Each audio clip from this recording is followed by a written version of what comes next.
Hello दोस्तों, स्वागत है आपका अपने YouTube channel learn and know पर।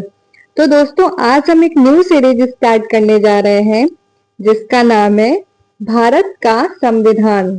आज से हम भारत के संविधान के बारे में जानेंगे और अच्छे से पढ़ेंगे ताकि एग्जाम में जितने भी क्वेश्चन संविधान से बनते हैं वो सारे के सारे हम कवर करें और सारे क्वेश्चन करके आए। तो दोस्तों, पढ़े ऐसा कि पढ़ा सके। तो आज से हमारी न्यू सीरीज स्टार्ट होती है जिसका पहला पार्ट है इंट्रोडक्शन, संविधान का परिचय कि क्या होता है संविधान। दोस्तों, अगर आपने कभी भी संविधान के बारे में नहीं पढ़ा, बिल्कुल आप जीरो हैं, तो जरूर इसको पढ़िएगा अच्छे से। यहाँ से आप हीरो बन के जाएंगे। तो स्टार्ट करते हैं दोस्तों अपना आज का टॉपिक, संविधान। क्या होता है संविधान? दोस्तों, क्या आप जानते हैं कि संविधान होता क्या है? क्या आपने कभी सुना है किसी से संविधान के बारे में या पढ़ा है? अगर पढ़ा है तो बहुत अच्छी बात है, अगर नहीं पढ़ा है तो यहाँ हम पढ़ने वाले हैं। तो आइए दोस्तों, अपने टॉपिक को स्टार्ट करते हैं। कॉन्स्टिट्यूशन, जिसको हिंदी में हम संविधान कहते हैं। संविधान होता क्या है दोस्तों?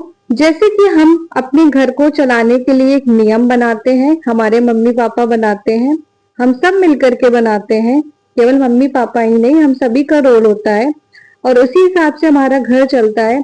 ऐसे ही दोस्तों, संविधान को बनाया गया है और इसी संविधान के अनुसार ही हमारा देश कार्य करता है। संविधान क्या होता है? संविधान किसी भी देश का एक सर्वोच्च कानून होता है। क्या होता है दोस्तों? ये किसी भी देश का एक सर्वोच्च कानून होता है जिसके अंदर सरकार की शक्तियां नियंत्रित होती हैं, हमारे मौलिक अधिकार होते हैं, डीपीएसपी यानी नीति निर्देशक तत्व होते हैं और भी बहुत सारे टॉपिक्स होते हैं दोस्तों जो कि हमारे लिए होते हैं, जिससे हम देश यानी देश हमारा अच्छे रूप सुचारू रूप से चल सके। तो आगे बढ़ते हैं दोस्तों। संविधान हमारा दो तरीके से हो सकता है, या तो लिखित संविधान हो सकता है या तो अलिखित संविधान हो सकता है। संविधान कितने प्रकार का हो सकता है दोस्तों? लिखित या अलिखित। क्वेश्चन बनता है यहाँ से सबसे पहले ही इससे क्वेश्चन बन जाता है दोस्तों कि बताइए किस देश का संविधान लिखित है और किस देश का संविधान अलिखित होता है। तो यहाँ पर हम जानेंगे कि कौन कौन से ऐसे देश हैं जिसका संविधान लिखित है और जिनका अलिखित है। तो सबसे पहले जानते हैं लिखित। किस किस देश का संविधान लिखित है? तो अमेरिका, भारत, पाकिस्तान और अफ्रीका, इन देशों का संविधान कैसा है? लिखित, जिसमें हमारा प्यारा भारत भी आता है। तो आपको याद रखना है कि भारत का संविधान कैसा है। भारत का संविधान एक लिखित संविधान है। क्वेश्चन बनेगा दोस्तों, आपको अच्छे से याद रखना है कि भारत का संविधान एक लिखित संविधान है। पाकिस्तान का भी दोस्तों लिखित संविधान है और अफ्रीका का भी है। आगे देखते हैं कि कौन से ऐसे देश हैं जिनका संविधान अलिखित है। ब्रिटेन, कनाडा, सऊदी अरब, इजराइल और न्यूजीलैंड, इन देशों का संविधान कैसा है? अलिखित है। याद रखना है दोस्तों कि ब्रिटेन, कनाडा, सऊदी अरब, न्यूजीलैंड, इन देशों का संविधान कैसा है?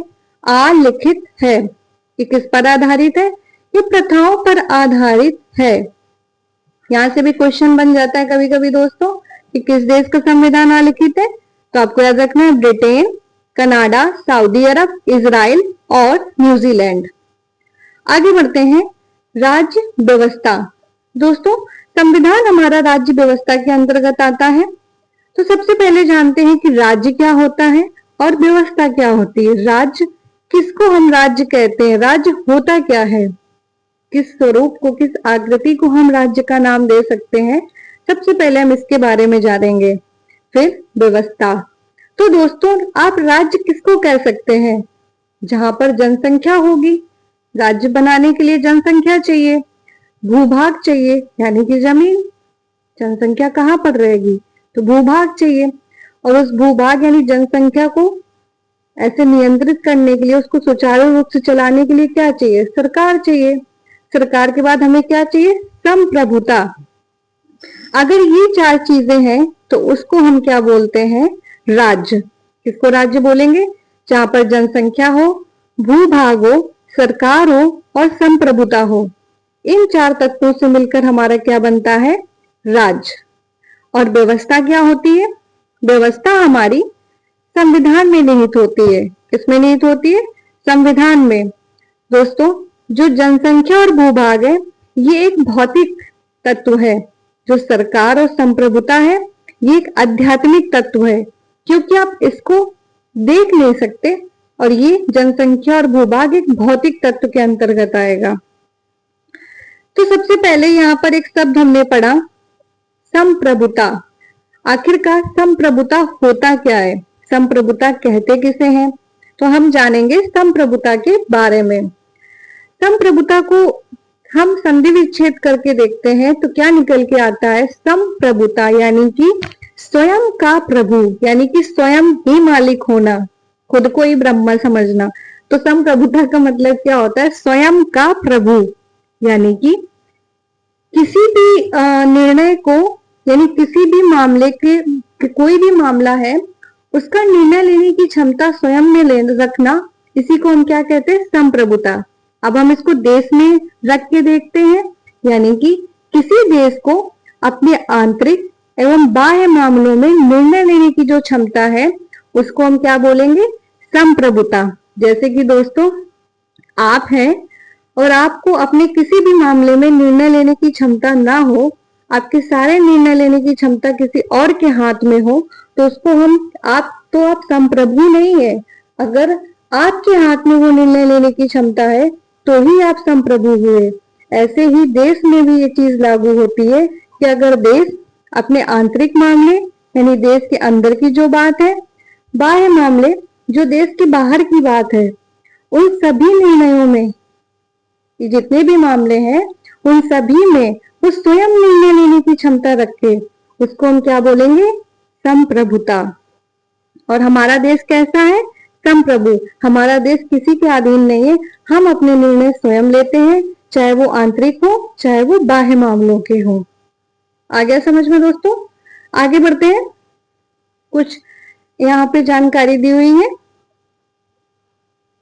सुकरात। आप सभी ने सुकरात का नाम सुना होगा। ये महान दार्शनिक है हमारे सुकरात। आप, आशा करती हूँ कि आप सबने सुना होगा। सुकरात के शिष्य थे प्लेटो, और इनकी पुस्तक का नाम था द रिपब्लिक। आपको याद रखना है, सुकरात के शिष्य थे प्लेटो, इनकी पुस्तक का नाम था द रिपब्लिक। प्लेटो के शिष्य थे अरस्तु। अरस्तु की पुस्तक का नाम था द पॉलिटिक्स। क्या नाम था दोस्तों? The politics. अरस्तु को ही हम फादर ऑफ पॉलिटिकल साइंस के नाम से जानते हैं।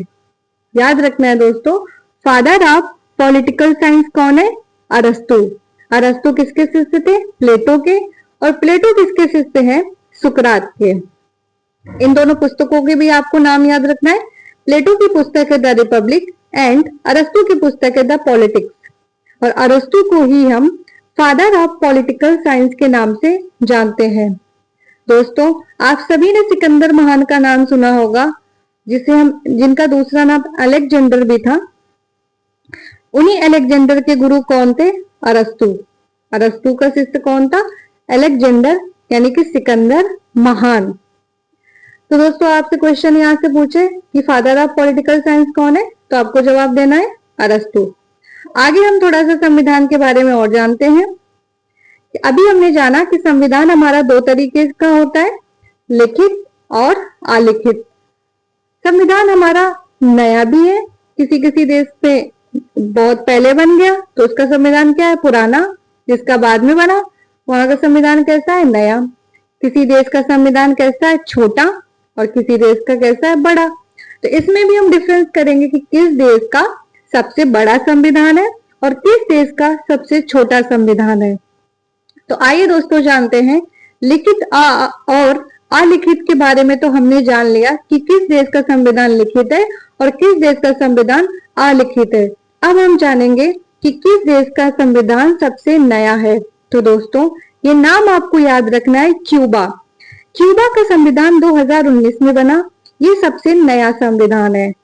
और सबसे पुराना संविधान अमेरिका का है। पूरे दुनिया में अगर सबसे पहले कहीं संविधान बना और लागू हुआ तो वो है अमेरिका। कब बना? 1789 में। आपको ये सन याद रखना है कि सबसे पुराना संविधान कहाँ का है? अमेरिका का। कब बना? 1789 में।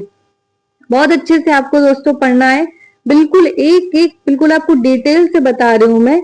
यहाँ से एक भी क्वेश्चन छूट ही नहीं सकता है। आप बस अच्छे से पढ़िए। सबसे नया संविधान कहाँ का है? क्यूबा का। और सबसे पुराना अमेरिका का। अब क्वेश्चन उठता है कि सबसे बड़ा संविधान कहाँ का है? तो आपका उत्तर होगा कि सबसे बड़ा संविधान हमारे प्यारे देश भारत का है। और सबसे छोटा संविधान अमेरिका का है, जिसमें केवल 7 आर्टिकल हैं, 7 अनुच्छेद हैं केवल दोस्तों। और सबसे पुराना संविधान कहाँ का है? सबसे पुराना संविधान भी अमेरिका का है और सबसे छोटा संविधान भी अमेरिका का है। दोस्तों अगर बात करता है सबसे बड़ा, यहाँ से क्वेश्चन बनता है कि बताइए किस देश का संविधान सबसे बड़ा है? तो आपका उत्तर होगा इंडिया, यानी कि हमारा प्यारा देश भारत। आगे बढ़ते हैं दोस्तों। थोड़ा सा इसका इतिहास जानने की कोशिश करते हैं कि आखिरकार हमें संविधान बनाने की जरूरत पड़ी क्यों और हमने संविधान बनाया कैसे। तो दोस्तों आपको याद होगा कि हम गुलाम थे और सबसे पहले हम पर शासन करने आए थे पुर्तगाली। आपको पता होगा कि सबसे पहले हम पर शासन किया पुर्तगालियों ने।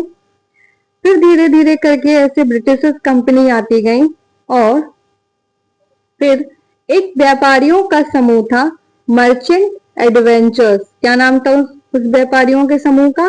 Merchant adventures. ये कौन थे? ब्रिटिशर्स थे दोस्तों। क्वीन एलिजाबेथ, इनका नाम तो आपने सुना ही होगा। ये कहाँ की महारानी है? ब्रिटेन की क्वीन एलिजाबेथ। 1599 ईस्वी में इन्होंने एक चार्टर जारी किया था। आगे देखते हैं कि दोस्तों भारत में सभी विदेशी कंपनियां व्यापार के लिए आ रही थीं। आपको जैसे कि पता होगा कि हमारा देश बहुत ही समृद्ध, बहुत ही खुशहाल देश था, आज भी है। पर भारत इतना अच्छा देश था कि लोग सारी विदेशी कंपनियां यहाँ पर व्यापार करने के लिए आकर्षित हो रही थी और सारी विदेशी कंपनियां यहाँ पर व्यापार करने आ रही थी। उन्हीं में से एक कंपनी थी ईस्ट इंडिया कंपनी। ये तब आई दोस्तों जब भारत का राजा कौन था? अकबर। ये अकबर के समय पर आई ईस्ट इंडिया कंपनी। इन्होंने भारत आने के लिए 15 वर्ष का चार्टर लिया। क्या लिया दोस्तों? चार्टर एक तरीके का दस्तावेज होता है। इन्होंने 15 वर्ष का चार्टर लिया कि ये भारत में जाएंगे और 15 वर्ष तक क्या करेंगे? व्यापार करेंगे। दोस्तों आगे बढ़ते हैं। ये चार्टर लागू हुआ 1600 ईस्वी में। आगे बढ़ते हैं। ब्रिटिश के मर्चेंट एडवेंचर्स के व्यापारियों का समूह एलिजाबेथ के पास गया और मर्चेंट एडवेंचर्स नाम के समूह ने 1599 ईस्वी में ईस्ट इंडिया कंपनी की स्थापना की। कौन सी कंपनी की स्थापना की? ईस्ट इंडिया कंपनी की स्थापना की। कौन सा समूह था? व्यापारियों का समूह था दोस्तों, जो एलिजाबेथ के पास गया। और कहाँ के व्यापारी थे? ब्रिटिश के मर्चेंट एडवेंचर्स के व्यापारियों का समूह था। ये एलिजाबेथ के पास गए, महारानी के पास गए। इन्होंने कहा, ये गए और इन्होंने मर्चेंट एडवेंचर्स नाम के समूह ने 1599 ईस्वी में ईस्ट इंडिया कंपनी की स्थापना करी और कंपनी को भारत के साथ व्यापार करने का 1600 ईस्वी में चार्टर दिया गया। बेसिकली दोस्तों इनको अपने देश आना था और ये अपने देश में आकर के व्यापार करना चाहते थे। रानी के पास गए, रानी से इन्होंने रानी को चार्टर दिया और व्यापार करने के लिए इन्होंने रानी को व्यापार करने के लिए दोस्तों चार्टर रानी ने इनको दे दिया 1600 ईस्वी में। आगे बढ़ते हैं, देखते हैं किसके साथ व्यापार करने के लिए? भारत के साथ व्यापार करने के लिए। स्टार्टिंग में एलिजाबेथ ने इन्हें 15 सालों का चार्टर दिया था कि आप जाइए भारत में 15 सालों तक व्यापार कीजिए। फिर इसके बाद एलिजाबेथ के बाद जेम्स प्रथम आए। इन्होंने 1609 ईस्वी में अनिश्चित काल के लिए चार्टर दे दिया। कोई काल नहीं निश्चित किया दोस्तों कि आप कब तक व्यापार करोगे। जेम्स प्रथम ने 1609 ईस्वी में अनिश्चित काल का चार्टर दे दिया। दोस्तों आपको याद होना चाहिए कि इन्होंने 2 युद्ध लड़े। अंग्रेजों ने भारत में कौन से 2 युद्ध, मेन यही 2 युद्ध थे, जिसके बाद यहाँ पर इनकी नींव जो है मजबूत हो गई। पहले इनका शासन, पहले ये भारत को गुलाम बनाने के लिए इतने इनमें हिम्मत ही नहीं थी दोस्तों। जब इन्होंने प्लासी और बक्सर का युद्ध जीत लिया, इसके बाद इनको लगा कि देश को हम गुलाम बना सकते हैं। तो ये जो प्लासी का युद्ध और बक्सर का युद्ध है, ये 2 बहुत इंपॉर्टेंट युद्ध इन्होंने लड़े। सब साम दाम दंड भेद लगाकर सब लड़ा दोस्तों। इसके बाद इन्होंने इस युद्ध को जीत करके भारत को क्या किया, गुलाम बना लिया और हम क्या हो गए, गुलाम। अब गुलाम हो गए दोस्तों हम, और इन्होंने अपनी व्यवस्था और राज्य व्यवस्था 2 तरीके से, जब दोस्तों हम गुलाम हो गए, गुलाम होने के बाद वो अपनी ही शासन व्यवस्था हम पर चलाएंगे, हमारी तो वैसे भी नहीं सुनने वाले। तो दोस्तों अब गुलाम हम कब तक रहते, तो हमें भी क्या चाहिए था, संविधान चाहिए था। संविधान बनाने के लिए हमें क्या चाहिए, संविधान सभा, और संविधान में क्या है, कानून, और कानून से ही हमें अपना देश स्वराज वापस चाहिए था। इसलिए दोस्तों हमें संविधान बनाने की जरूरत पड़ी, क्योंकि हम गुलाम बन गए थे। आगे देखते हैं, भारतीयों के द्वारा अंग्रेजी शासन के विरुद्ध, हम भारतीयों ने जो अंग्रेजों ने हमें गुलाम बना लिया, उस अंग्रेजी शासन के विरुद्ध अपने स्वराज की क्या मांग उठी। अतः भारतीय अपने लिए अपने निर्णयों का निर्माण स्वयं करना चाहते थे। इसके लिए संविधान सभा एवं स्वराज की मांग उठी। तो दोस्तों आपको समझ में आ गया कि हमने संविधान का निर्माण क्यों किया, हमें संविधान का निर्माण करने की जरूरत क्यों पड़ी, क्योंकि हम गुलाम हो चुके थे। और हम कब तक गुलाम रहते, गुलामी ज्यादा दिनों तक नहीं चलती दोस्तों। स्वराज की मांग उठी, और स्वराज की मांग उठी, इसके बाद हम अपने ही देश में गुलाम बनकर तो नहीं रह सकते। इसके लिए भारतीयों ने अपने निर्णयों का निर्माण स्वयं करना चाहता है। हर कोई व्यक्ति अपने निर्णयों का निर्माण स्वयं करना चाहता है। और कोई आकर हमारे घर में अपनी दादागिरी चलाएगा तो कैसे चलेगा दोस्तों, कोई नहीं बर्दाश्त करेगा। तो इसीलिए क्या क्या उठा, हमें ये चाहिए था कि हम अपने निर्णय, उनका निर्माण स्वयं करेंगे, और इसीलिए हमें संविधान सभा एवं स्वराज की मांग उठी। आशा करती हूँ दोस्तों आप सभी को अच्छे से समझ में आया होगा, और इसके आगे कल हम पढ़ेंगे इसका नेक्स्ट पार्ट। तो आज के लिए इतना ही दोस्तों, मिलते हैं नेक्स्ट पार्ट में। तब तक के लिए